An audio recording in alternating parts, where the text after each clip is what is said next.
प्रणाम बंधुओं। आज हम मात्रा रेखी के अगले चरण में प्रवेश करेंगे, 5वां चरण। तो मात्रा रेखी के 5th पार्ट में हम ये समझेंगे, हम धीरे धीरे अब रेखी की तरफ बढ़ रहे हैं। तो मात्रा रेखी में मात्रा के बारे में मैंने आपको समझा दिया। अब मात्रा रेखी जो है उसके बारे में हम धीरे धीरे समझना आरंभ कर रहे हैं। आपने ये सुना होगा कि एक डिस्टेंट रेखी होती है, यानी आप इंडिया में या किसी भी स्थान से बैठे हुए आप कहीं के भी विश्व में किसी भी व्यक्ति को आप रेखी दे सकते हैं। आप इंडिया से अमेरिका में दे सकते हैं, अमेरिका से इंग्लैंड में दे सकते हैं, कहीं से भी आप रेखी दे सकते हैं। लेकिन अगर आपको रेखी में इनिशिएट करना है तो वो व्यक्ति फिर आपके सामने होना चाहिए। और डिस्टेंट रेखी में आप कहीं पर भी किसी को भी आप रेखी भेज सकते हैं, उसकी सुविधा अनुसार, अपनी सुविधा के अनुसार। हाँ, करते समय आपकी पूरी आस्था होती है और मन से हम जुड़ जाते हैं। ऐसा किस प्रकार होता है हम धीरे धीरे समझेंगे। आज हम इसके बारे में पहली बात ये समझेंगे कि किस प्रकार से अनुभव ये आरंभ होता है, how it starts. You all know कि हमारा ये प्लेनेटरी सिस्टम है, and this planetary system has got a sun and 9 planets. You have already seen that in case you throw anything, it comes back to earth. Why? Because of gravitational force. अब ये जो गुरुत्वाकर्षण force है ये पृथ्वी की है, ऐसे ही ये सारे ग्रह प्लैनेट्स एक दूसरे में किसी न किसी एनर्जी से बंधे हुए हैं। अब ये जो एनर्जी है ये आई कहां से? मुख्य बात ये है, बहुत हम देख तो रहे हैं ये एनर्जी है, लेकिन ये आई कहां से? तो इसको समझने के लिए आप ये समझें कि पूरा का पूरा जो हमारा प्लेनेटरी सिस्टम है ये सुपर कॉन्शियसनेस की एक ऊर्जा के द्वारा बंधा हुआ है। अब ये जो ऊर्जा है ये क्या करती है कि प्लैनेट्स को अपने अपने ऑर्बिट में, सूर्य के चारों तरफ अपने अपने ऑर्बिट में अलग अलग निर्देशों के अनुसार वो उसको चलाती है। तो जितने भी प्लैनेट्स हैं वो सब अपने अपने ऑर्बिट में घूमते हैं, नहीं तो एक दूसरे से टकरा जाए। तो ऐसा नहीं हो, इसलिए ये व्यवस्था है। Now this particular arrangement is divine. Now this divine arrangement that means has got super consciousness. अब ये जो सुपर कॉन्शियसनेस है ये मात्रा शास्त्र ये हमें समझाता है कि ये जो एनर्जी है ये ईश्वर की एनर्जी है। ना तो इसे आप उत्पन्न कर सकते हैं और ना ही आप इसे नष्ट कर सकते हैं। आप सिर्फ ट्रांसफर कर सकते हैं एक से दूसरी जगह में। तो अब इस ट्रांसफरेंस में क्या होता है?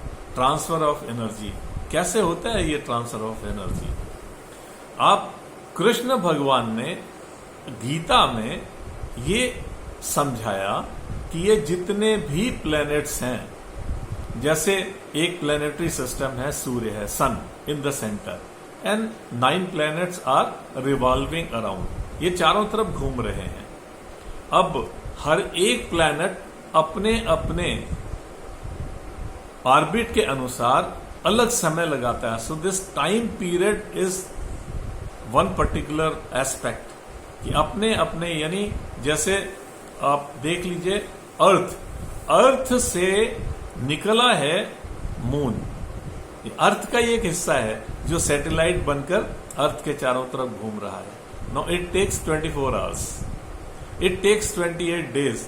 नाउ अब इसके हिसाब से क्या है, हमने मून को देखा, मून की हमने एक एनालिसिस की कि ये 24 आवर्स में घूम रहा है। दूसरा हमने एक और ऑब्जर्व किया, मून का जो फोर्स है, जो आकर्षण है, जो एक अटैचमेंट फोर्स है, वो मून का क्या करता है, इतना पानी जो समुद्र का है वो ऊपर उठता है फुल मून में।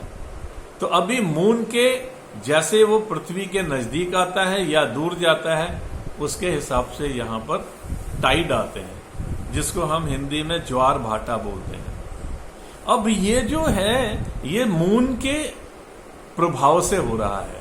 That means every planetary system has got some kind of pressure, some kind of force over liquid. अब ये हमने प्रत्यक्ष देख लिया। अब मून के हिसाब से अभी आप दूसरा देखें, अर्थ का ही एक हिस्सा जो है वो मार्स बन गया। इसीलिए पृथ्वी का पुत्र कहा जाता है मंगल। अब मंगल में, चंद्रमा में हमारे वैज्ञानिक खोज रहे हैं, भाई जब वो पृथ्वी से टुकड़ा अलग गया है तो उसमें वायरस और बैक्टीरिया तो मिलेंगे ही मिलेंगे, लेकिन वहां पर जन्म है कि नहीं? पृथ्वी में तो है, पृथ्वी में जीव रह रहे हैं। तो कृष्ण भगवान ने यह बताया कि जैसे यहां पर हमारा एक प्लैनेटरी सिस्टम है, तो ये हम मेरी कॉन्शियसनेस, सुपर कॉन्शियसनेस, कॉस्मिक ऊर्जा से ये बंधन में एक बंधा हुआ है। इसी प्रकार से बहुत सारे प्लैनेट्स अलग अलग घूम रहे हैं और हर प्लैनेटरी सिस्टम में एक अर्थ है। ये नारद जी ने जो अपना नारद संहिता लिखा, नारद शास्त्र, उसके अंदर ये लिखा हुआ है कि नारद जी ने अपने इस लोक में उन्होंने देखा ये पृथ्वी है। ऐसे ही वो अलग अलग प्लैनेटरी सिस्टम में उन्होंने देखा जाकर के हर लोक में एक पृथ्वी है, वहां पर जीव रह रहे हैं और वहां पर सब जगह अपनी अपनी अलग अलग व्यवस्था है। भगवान कृष्ण ने ये बताया कि ये जितने भी प्लैनेटरी सिस्टम हैं, लाइक एक गार्लैंड, जैसे गार्लैंड होता है उसमें छोटे छोटे मोती होते हैं, इन एक मोती को आप प्लैनेटरी सिस्टम समझ लीजिए।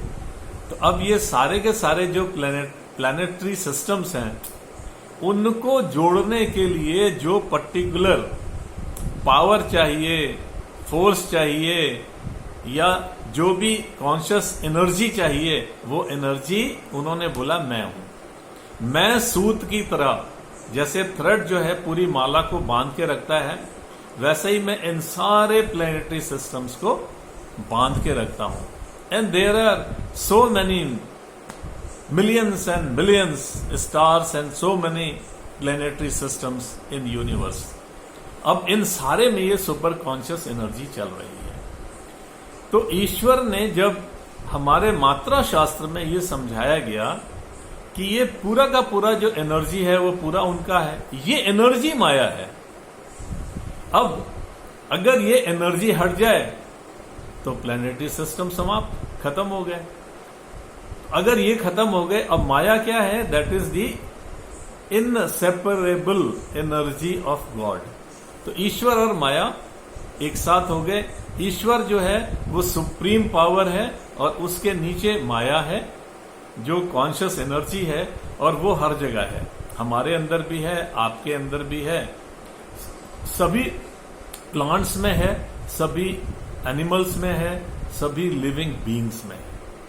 ये जो एनर्जी है ये हमें गतिमान करती है, यानी हम इसके द्वारा चल सकते हैं, इसी से हम बातचीत कर सकते हैं।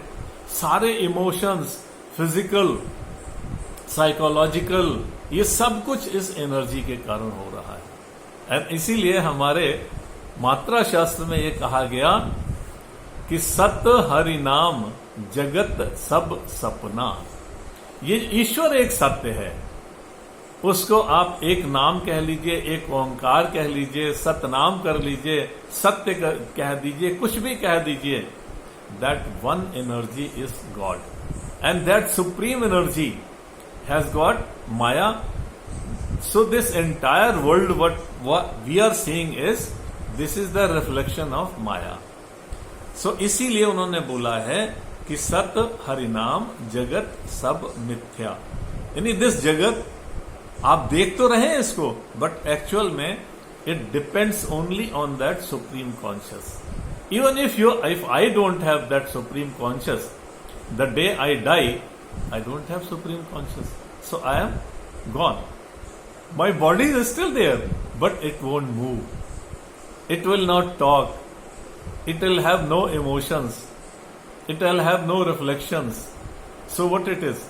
कि हमारे अंदर भी ये सुपर कॉन्शियसनेस है. अब आप इस सुपर कॉन्शियसनेस को जब अच्छी प्रकार से समझ गए हैं तो आप ये समझ लें कि हमारे मात्रा शास्त्र के अनुसार हमारे अंदर जो ये एनर्जी है वो ईश्वरी ऊर्जा इस बाएं हाथ से निकल रही है.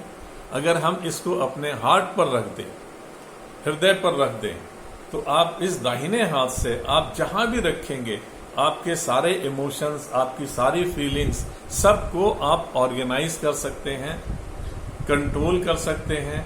अगर आपको अशांति महसूस हो रही है आप इसको कंट्रोल कर सकते हैं, क्योंकि हार्ट में ईश्वर है.